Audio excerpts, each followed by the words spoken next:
नमस्कारम, कैसे हैं आप सभी? तो स्टार्ट करते हैं। जीएस घुरिए हम पूरा का पूरा कंप्लीट कर चुके हैं और आज सेकंड अपने थिंकर हैं एमएन श्रीनिवासन, मैसूर नरसिम्हाचार्य श्रीनिवासन। इनका पूरा नाम है। ये दक्षिण भारत से हैं और ये शिष्य रहे हैं जीएस घुरिए साहब के।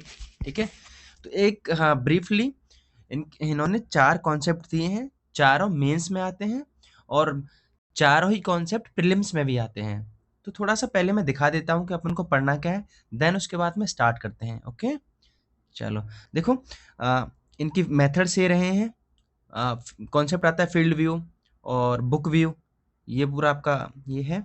उसके बाद इनकी बुक्स हैं, हमें पढ़ना क्या है इनके 4 कॉन्सेप्ट्स हैं, संस्कृताइज़ेशन, डोमिनेंट कास्ट, वेस्टर्नाइज़ेशन और सेकुलराइज़ेशन, ओके? ठीक है, तो आज हम एक ही कॉन्सेप्ट को क्लियर करेंगे और 2 से 3 वीडियो में हम एमएन श्रीनिवासन साहब को भी कंप्लीट कर लेंगे, ठीक है? संस्कृतिकरण के बारे में पढ़ते हैं। थोड़ा-सा इनके बारे में स्टार्ट करने से पहले जनरली जान लेते हैं कि इनकी बुक्स क्या हैं और इनके मेथड्स क्या हैं और इनका उपागम क्या है अध्ययन करने का, ठीक है? क्योंकि जीएस घुरिए साहब के बाद एमएन श्रीनिवासन साहब ही आए। तो इन्होंने क्या देखा कि भई इनके जो गुरु हैं, वो क्या है, वो उनकी दृष्टि कैसी है? उनकी दृष्टि बुक व्यू की है। वो केवल बुक व्यू से अध्ययन कर रहे हैं। लेकिन उन्होंने इसको क्या किया, नेग्लेक्ट कर दिया। बोला भैया मैं नहीं करूँगा बुक व्यू से, कोई बुक व्यू भी कुछ भी है, इससे तो कोई समाजशास्त्री अध्ययन नहीं होता। ये क्या करते हैं, डायरेक्ट फील्ड पर जाके अध्ययन करने की क्या करते हैं, कोशिश करते हैं। उन्होंने इसको क्या नाम दिया, फील्ड व्यू। ओके, क्या नाम दिया, फील्ड व्यू। तो कॉन्सेप्ट सीधा में प्रीलिम्स में पूछा जाता है कि बुक व्यू और फील्ड व्यू का कॉन्सेप्ट किसका है? आप बताएँगे सीधा एमएन श्रीनिवासन साहब का। तो बुक व्यू और फील्ड व्यू के बारे में आपको समझ आया ना कि क्या कहानी है? ठीक है। एमएन श्रीनिवासन का जो अध्ययन करने की जो विधि है, वो क्या है? Structural functionalism. क्या है? संरचनात्मक प्रकारवाद। अब आपको मैंने कई दफ़े बताया है कि संरचनात्मक प्रकारवाद क्या होता है। देखो ये समाज को ना एक संरचना के रूप में देखते हैं। मैंने लिखा अभी यहाँ पे, ये क्या है? ये समाज को क्या है? पूरी होल सोसाइटी को एक स्ट्रक्चर के रूप में देखते हैं और जिस स्ट्रक्चर में कई सारी संस्थाएँ होती हैं। मान लो जाति है, परिवार है, धर्म है, गाँव है, समुदाय है, ठीक है? सारी संस्थाएँ मिलके आपस में जुड़ी होती हैं और वो एक स्थिरता स्टेबिलिटी लाती हैं और एक यूनिफ़ॉर्मिटी लाती हैं। समाज में स्थिरता और एकता बनाए रखते हैं। ओके? तो उसको क्या कहते हैं? संरचनात्मक प्रकारवाद। लास्ट में मैं बता दूँगा कि आपको कौन सा टॉपिक मेंस में लिखना है संस्कृताइजेशन के अंदर। अभी केवल आप प्लीज़ समझो। चलो, इनके उपागम हम देख लेते हैं। जैसे कि हम बता चुके हैं कि इनका क्या उपागम है, फील्ड वर्क का। कौन-सा फील्ड व्यू है ये, बुक व्यू नहीं लेते हैं। और दूसरा कौन-सा है, संरचनात्मक प्रकारवाद है। ठीक है? तो प्रीलिम्स के लिहाज से 2 क्वेश्चन आपके निकल के आए कि एमएन श्रीनिवासन साहब कौन-सा स्टडी अप्रोच अपनाते हैं, संरचनात्मक प्रकारवाद और दूसरा फील्ड व्यू का। ठीक है? बुक व्यू क्या करते हैं, अवॉइड करते हैं हमेशा। तो सीधी सी बात है। चौथा क्या है इनका, डायनामिक अप्रोच है। हमेशा याद रखना जाति के बारे में इनकी एक हमेशा धारणा रहती है कि इन्होंने क्या बोला है जाति के बारे में कि जाति व्यवस्था को एक स्थिर नहीं बल्कि परिवर्तनशील माना है। क्या माना है? परिवर्तनशील माना है। जबकि उल्टा हो रहा था कैसे? भाई देख, अब समझ आएगा आपको घुरिए साहब में और एमएन श्रीनिवासन साहब में। घुरिए साहब क्या कह रहे थे कि भैया जाति-वाति में कोई परिवर्तन नहीं आता, कम आता है। आता होगा तो कम आता है। लेकिन ये क्या कह रहे हैं कि भैया जाति व्यवस्था स्थिर नहीं रहती, उसमें परिवर्तन आता रहता है। ठीक है? तो ये प्रीलिम्स के हिसाब से और एक भूमिका भी आपको जाननी चाहिए। मोस्ट पॉइंट के क्या निकल रहे हैं और एमएन श्रीनिवासन साहब की जो अप्रोच है अध्ययन करने की वो कैसी है और वो होल सोसाइटी के बारे में कैसी दृष्टि रखते हैं। ठीक है? समझ आया है ना कि वो जाति के बारे में क्या कह रहे हैं कि भैया स्थिर नहीं होती, ये परिवर्तनशील होती है और इसलिए हमें क्या करना चाहिए, फील्ड वर्क करना चाहिए। और फील्ड वर्क किसके माध्यम से करना चाहिए, संरचनात्मक प्रकारवाद के माध्यम से। ठीक है? चलो, इनकी इम्पोर्टेंट बुक क्या-क्या है वो याद रखनी ही पड़ेंगी आपको, क्योंकि आपको मेंस हो या प्रीलिम्स हो, इवन मैं कह रहा हूँ कि एक होल डिस्कशन के लिए इंटरव्यू का भी आप सहारा ले सकते हैं, यहाँ से बता सकते हैं आप। इंटरव्यू में भी भाई बहुत सारा काम आता है इनका, कोट करके। तो इनकी पहली बुक क्या है, marriage and family in Mysore, religion and society among crooks of south India, सारी याद करनी है। इंडियन ब्लेजेस, इंडियन ब्लेजेस, और उसके बाद में caste in modern India and other essays, social change in modern India, the remembered village. Remembered village की एक अलग ही कहानी है। जब ये रामपुरा में अध्ययन कर रहे थे तो वहाँ इनकी जितनी भी स्टडी थी बुक की, इनकी आग लग गई। तो भैया इन्होंने याद करके फिर वो लिखा, इसीलिए इन्होंने उस बुक का नाम क्या लिखा, द रिमेम्बर्ड विलेज।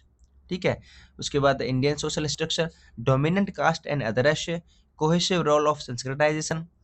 ठीक है। ब्लेज कास्ट जेंडर एंड मेथड, बहुत इंपॉर्टेंट बुक है। Indian society through personal writings, तो ये इंपॉर्टेंट बुक है एम.एन. श्रीनिवासन साहब की। उसके बाद 4 कॉन्सेप्ट दिए हैं मेन। कितने कॉन्सेप्ट दिए हैं? 4 कॉन्सेप्ट दिए हैं। 1 2 3 4। अभी केवल समझो, अभी थ्योरी नहीं आई है। पहला कौन सा है? संस्कृताइजेशन। कौन सी बुक में दिया है? Religion and society among the कुक्स of south India. ये भी आप सब आपको याद रखना है। डोमिनेंट कास्ट का concept, the dominant caste and other एशे, या और एक और बुक में social change in modern India. दोनों ही बुक में डोमिनेंट कास्ट की इन्होंने बात की है। प्लीज ध्यान रखिए इस चीज का। वेस्टर्नाइजेशन का भी कॉन्सेप्ट किसमें दिया? Social change in modern India में। और सेकुलराइजेशन का कॉन्सेप्ट भी कौन सी बुक में दिया आपने? Social change in modern India. I repeat, इन्होंने 4 कॉन्सेप्ट दिए हैं। संस्कृताइजेशन का, डोमिनेंट कास्ट का, प्रभु जाति जिसको बोलते हैं, पश्चिमीकरण का, और धर्मनिरपेक्षीकरण का। ठीक है। आज इसमें से केवल हम संस्कृतिकरण का कॉन्सेप्ट करते हैं और एक उसका मेंस का आप आंसर भी लिखेंगे। जैसा कि हमें विदित है कि संस्कृताइजेशन का कॉन्सेप्ट कौन सी बुक में दिया है? Religion and society among the कुक्स of south India. ठीक है। चलो, तो संस्कृतिकरण का पहले अर्थ समझ लेते हैं। देखो अर्थ क्या है, मोटे मोटे रूप में बताया, मैं क्या बताऊं आपको, तो फिर आप बेहतर और समझ पाएंगे। जैसे निम्न जाति है कोई, अब वो क्या चाहती है कि भैया हमें ऊपर आना है, हमें उच्च जाति की तरह बनना है। क्या बनना है? हमें उच्च जाति की तरह बनना है। मान लो ये जाति है आपकी, ठीक है, ये जाति है आपकी, कोई निम्न जाति है और ये है उच्च जाति। इसको ना यहाँ आना है, उच्च जाति पे आना है। कैसे आएगी भाई? कैसे आएगी? उसके रीति रिवाज, अनुष्ठान, विचारधारा, लाइफ स्टाइल, क्या खाते हैं, क्या पहनते हैं, वो सबको अपनाए निम्न जाति। तो क्या होगा? धीरे धीरे वो एक लंबे समय से एक प्रवृत्ति बन जाएगी। प्रवृत्ति बन जाएगी तो फिर क्या होगा? एक आंदोलन रूप होगा कि भैया हमें भी क्या करो, हमें भी उच्च जाति के रूप में।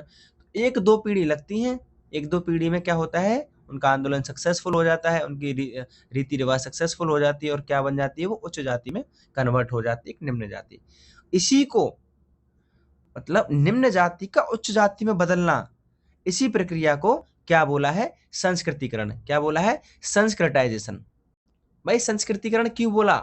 अरे संस्कृति के माध्यम से अब समझ आ रहा है कि संस्कृति, कल्चर कितना बड़ा एक अपने आप में कॉन्सेप्ट होता है, कितने डीप अर्थ होते हैं इसके। तो इस प्रक्रिया को क्या बोलते हैं एम.एन. श्रीनिवासन साहब? संस्कृतिकरण। तो इसका हम मोटे मोटे रूप में अर्थ जान लेते हैं, जो हमें लिखना पड़ेगा कि संस्कृतिकरण का अर्थ क्या है। कि कोई निम्न जाति या जनजाति या कोई अन्य समूह होगा, मतलब भाई कोई निम्न जाति का होना आवश्यक है। दूसरा में क्या कह रहा है कि किसी उच्च जाति, विशेषकर द्विज जाति, मैंने आपको जीएस घुरिये वाले में बताया था कि द्विज जाति कौन कौन होती है? ब्राह्मण, क्षत्रिय और वैश्य, शूद्र नहीं होते हैं। ठीक है। उनके रीति रिवाजों को अपनाना, उनके अनुष्ठान, विचारधारा, जीवन शैली और कर्मकांडों को अपनाना। ठीक है। ये कैसे होता है भाई? ये क्या है? ये संदर्भ समूह ही तो है। तो संस्कृतिकरण के अगर आपको तीसरा पॉइंट बता के मैं आपको बताऊंगा क्या है।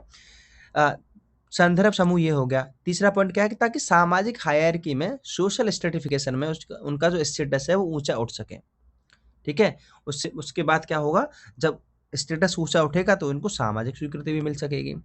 तो संस्कृतिकरण के कॉन्सेप्ट में क्या निकल के आ रहा है कि एक निम्न जाति क्या करती है? एक संदर्भ समूह का अनुसरण करती है। अगर मेंस के क्वेश्चन में अगर आपको ये आ जाए, या प्रीलिम्स के क्वेश्चन में आपको अगर ये आ जाए कि किसने कहा है कि निम्न जाति संदर्भ समूह का अनुसरण करके उच्च जाति में प्रवेश करती है, ठीक है, तो कौन कहता है? ये कौन कहता है? एम.एन. श्रीनिवासन साहब कहते हैं। बात समझ आ रही है आपके? ठीक है। तो संस्कृतिकरण के अगर 2 आवश्यक तत्व आपसे पूछ लिए जाएं तो कौन है? एक तो संदर्भ समूह है पहली तो, और दूसरा कौन है? एक सामाजिक स्वीकृति, सोशल एक्सेप्टेंस भी तो मिलेगी ना उनको, तभी क्या होगा? संस्कृतिकरण होगा। थोड़ा सा मैं और इजी करके आपको बता देता हूँ, दोबारा से रिपीट करके, कि संस्कृतिकरण का क्या अर्थ है। संस्कृतिकरण का अर्थ ये है कि कोई निम्न जाति हो या फिर कोई जनजाति हो या फिर कोई समूह हो, वो क्या करता है? एक संदर्भ समूह का अनुसरण करता है, और उस संदर्भ समूह में कौन कह रहे हैं कि भैया द्विज जाति ट्वाइस बोर्न कास्ट होनी चाहिए। और द्विज जाति में कौन कौन सी जातियां होती हैं आपको मैं लिखने के लिए और आपको एक बार, ब्राह्मण, क्षत्रिय, और वैश्य। ठीक है, ये कौन है, द्विज जाति हैं, जबकि शूद्र नहीं। ओके, तो क्या है, इनकी जो रीति रिवाज है, विचारधारा, जीवन शैली, इनको अपनाएगी निम्न कोई जाति, और वो क्या आ जाएगा भैया, कुछ जनरेशन के बाद में क्या होगा, उसका बदलाव आ जाएगा, वो भी उच्च जाति में आ जाएगी। इसी प्रक्रिया को क्या बोलते हैं, संस्कृतिकरण बोलते हैं। बात समझ आ गई ना आपको, ये क्लियर पॉइंट है आपको, ठीक है। चलो अब आगे क्या कहते हैं श्रीनिवासन साहब की, यानी यह जाति में स्थितीय परिवर्तन है। ध्यान रखना, ये सीधा पॉइंट प्रीलिम्स में तो आता है, मेंस में भी खूब आता है भर भर के। क्या कह रहे हैं श्रीनिवासन साहब के, जो परिवर्तन हो रहा है ना, अब मान लो कोई छोटी जाति थी, ठीक है, जस्ट ए सेकेंड। अब आगे क्या कह रहे हैं एम.एन. श्रीनिवासन साहब, इसको समझाने के बाद कि संस्कृतिकरण क्या होता है, वो कहते हैं कि भाई संस्कृतिकरण क्या है, सीधे सीधे शब्दों में जाति की स्थिति में परिवर्तन है, ना कि जाति व्यवस्था में परिवर्तन है। आई रिपीट, वो कह रहे हैं कि जाति की स्थिति में परिवर्तन हुआ है, एक पोजिशनल चेंज है, ना कि पूरी जाति व्यवस्था में चेंज है, ना कि संरचनात्मक परिवर्तन है।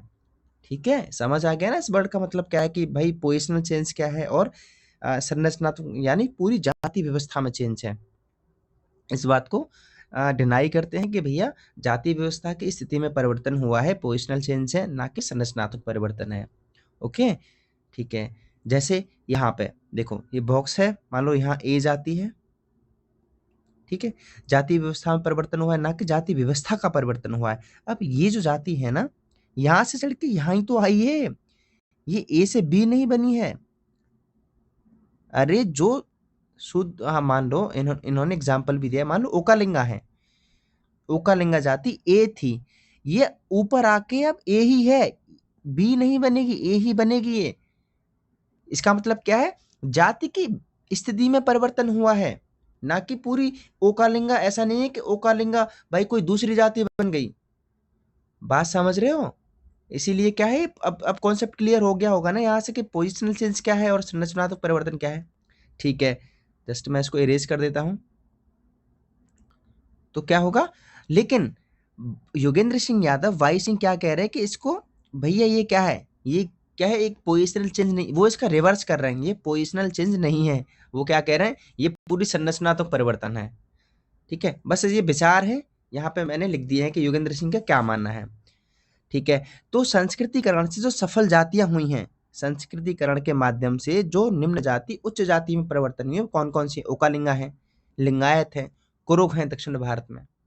ठीक है, जो असफल जाति है, उसने जो काम किया संस्कृतिकरण के लिए, लेकिन वो उच्च जाति नहीं बन पाई, विश्वकर्मा है। आज अपने इस नॉर्थ इंडिया में देख लो, हमारे आसपास में इसको मैंने एक्सपीरियंस भी किया है, जो विश्वकर्मा है वो ब्राह्मण है, मतलब लोहार जाति क्या है, वो अपने आप के सामने क्या लगाते हैं, वो भी शर्मा लगाते हैं, ब्राह्मण बनते हैं, लेकिन वो अपने आप को पूरी तरह से संस्कृताइजेशन के द्वारा स्थापित नहीं कर पाए हैं, वो पूरी तरह से उच्च जाति नहीं बन पाई है। तो वो क्या है, वो असफल जाति का उदाहरण है संस्कृतिकरण का। ठीक है, ये समझ आ गया। चलो उसके बाद क्रिटिसिज्म, योगेंद्र सिंह यादव ने क्या बोला है कि भैया ये क्या है, ये जो भी दिया है ना संस्कृतिकरण के बारे में, नॉन सांस्कृतिक है। मान लो ये गैर सांस्कृतिक परंपराओं की उपेक्षा करता है। जो गैर सांस्कृतिक परंपराएं भी होती है, बहुत सारी परंपराएं होती हैं, ये उसकी उपेक्षा करता है, उस पर खरा नहीं उतरता है। एफ.जी. वैली साहब क्या कह रहे हैं, वैली ने प्रश्न उठाया कि यह अवधारणा सामाजिक परिवर्तन कैसे होता है, इसकी कोई व्यापक व्याख्या प्रदान नहीं करती है। एफ.जी. वैली साहब क्या कह रहे हैं कि अब एम.एन. श्रीनिवासन साहब क्या कह रहे थे कि भैया जाति क्या है, स्थिर नहीं है, परिवर्तनशील है ना, तो इसका मतलब सामाजिक परिवर्तन आता रहेगा संस्कृतिकरण के माध्यम से। एफ.जी. वैली क्या कह रहे हैं कि सामाजिक परिवर्तन की कोई व्यापक व्याख्या नहीं है। कैसे, कि भैया 2-3 आपने जातियां बता दी कि ये सफल परिवर्तन हो गया, तो इससे बहुत बड़ा परिवर्तन थोड़ी ना हुआ है। आज भी जाति व्यवस्था बहुत सारी, आज भी जाति व्यवस्था की जो जड़ है वो ऐसे ही बनी हुई है, चाहे उसमें कुछ परिवर्तन आया, थोड़ा सा परिवर्तन आया है। ठीक है, तो एक विश्लेषणात्मक उपकरण के रूप में इसकी प्रभावशीलता पर संदेह जताया उन्होंने। तो योगेंद्र सिंह का आप और एफ जी बैली साहब का ये क्रिटिसिज्म आप लिख लेना।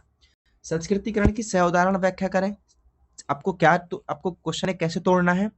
पहले आप सीधी डेफिनेशन देंगे संस्कृतिकरण की उस ग्राफ के माध्यम से, ठीक है। उसके बाद में कौन कौन सी जातियों ने सफल संस्कृतिकरण किया है और कौन कौन सी जातियों ने सफल संस्कृतिकरण नहीं किया है वो बताना है। उसके बाद आलोचना में आपको योगेंद्र सिंह यादव साहब की और एफ जी वैली साहब की आलोचना डाल देनी है, ठीक है। निष्कर्ष रूप में बता देना है कि संस्कृतिकरण एक अमूल्य योगदान है एम एन श्रीनिवासन साहब का, और उससे कई जगह परिवर्तन भी हुआ है, ठीक है। हालांकि एक बड़े स्तर पर नहीं हुआ है, लेकिन फिर भी ये फील्ड व्यू के हिसाब से उनकी एक महान उपलब्धि रही है।